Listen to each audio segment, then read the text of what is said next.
ஒரு மாநிலத்தினுடைய முதலமைச்சர் பொறுப்பில் இருந்த நபர் தன்னுடைய கட்சியை கலைத்துவிட்டு காங்கிரஸ் கட்சியில் இணையவிருக்கிறார். இதுதான் இன்னைக்கு மிக முக்கியமான செய்தியாக இருக்கிறது. உங்களுக்கு நன்றாக தெரியும், ராகுல் காந்தி எழுப்பியிருக்கக்கூடிய சில கேள்விகள், சில பித்தலாட்டங்கள், சில மோசடிகள் இன்றைக்கு இந்திய அரசியலையே உலுக்கி எடுத்து கொண்டிருக்கின்றன. அதன்படி நீங்கள் பார்க்கும்போது ஆந்திராவிலிருந்து வரக்கூடிய செய்தி, மோடியினுடைய கூட்டணியில் இருக்கக்கூடிய சந்திரபாபு நாயுடு எந்த நேரத்தில் வேண்டுமானாலும் இந்த கட்சிக்கு கொடுத்து கொண்டிருக்கக்கூடிய ஆதரவை வாபஸ் பெறலாம் என்று சொல்கிறார்கள். போதாக்குறைக்கு ஆந்திராவினுடைய மிக முக்கியமான, சந்திரபாபு நாயுடுக்கு முன்னாடி அந்த மாநிலத்தை ஆட்சி செய்த ஜெகன் மோகன் ரெட்டி காங்கிரஸில் இணையவிருப்பதற்கான பேச்சுவார்த்தைகள் ஆரம்பமாகி இருக்கிறது என்கிற செய்திகள் வந்திருக்கிறது. ஏன் சந்திரபாபு நாயுடு பதட்டப்படுகிறார்? ஏன்னா சந்திரபாபு நாயுடுவுக்கு தெரியுது, குற்றவாளி கூண்டில் நம்மளையும் சேர்த்து உள்ளே போட்டுருவாங்க, பிரச்சனை வந்தால் நாளை நம்மளையும் மாட்டிப்போம். இப்போ நாம் ஆந்திராவில் வெற்றி பெற்றது கூட மக்கள் சந்தேகத்தோடு பார்க்கறதுக்கான வாய்ப்பு இருக்குது. நம்ம வெற்றி பெற்றது கூட, நம்ம கூட இருந்து பாராளுமன்ற தேர்தலில் அங்கே பல இடங்கள் பாஜகவிற்கு கிடைத்திருக்கிறது.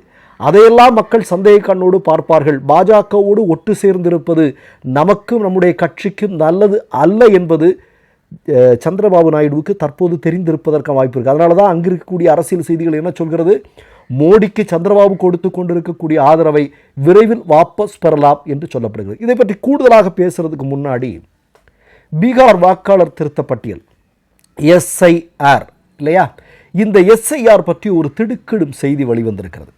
இந்த SIR கொண்டு வந்திருப்பதன் மூலமாக 65 லட்சம் வாக்காளர்களுடைய பெயர்கள் நீக்கம் செய்யப்பட்டிருப்பதாக இன்றைக்கு தகவல் வந்திருக்கிறது அல்லவா. அதில் நீக்கம் செய்யப்பட்டவர்களில் பெரும்பாலானவர்கள் யார் தெரியுமா? இந்து மக்கள். உங்களுக்கு தெரியும், கடந்த 8ஆம் தேதி பீகார் ரேலியில் அமித்ஷா என்ன சொல்கிறாரு, பங்களாதேஷிலிருந்து குடியேறியவர்களை நாம் வெளியேற்ற வேண்டாமா அப்படின்னு கேட்குறாரு. உங்களுக்கெல்லாம் நீங்கள் அந்த வீடியோவை பார்த்துருப்பீங்க.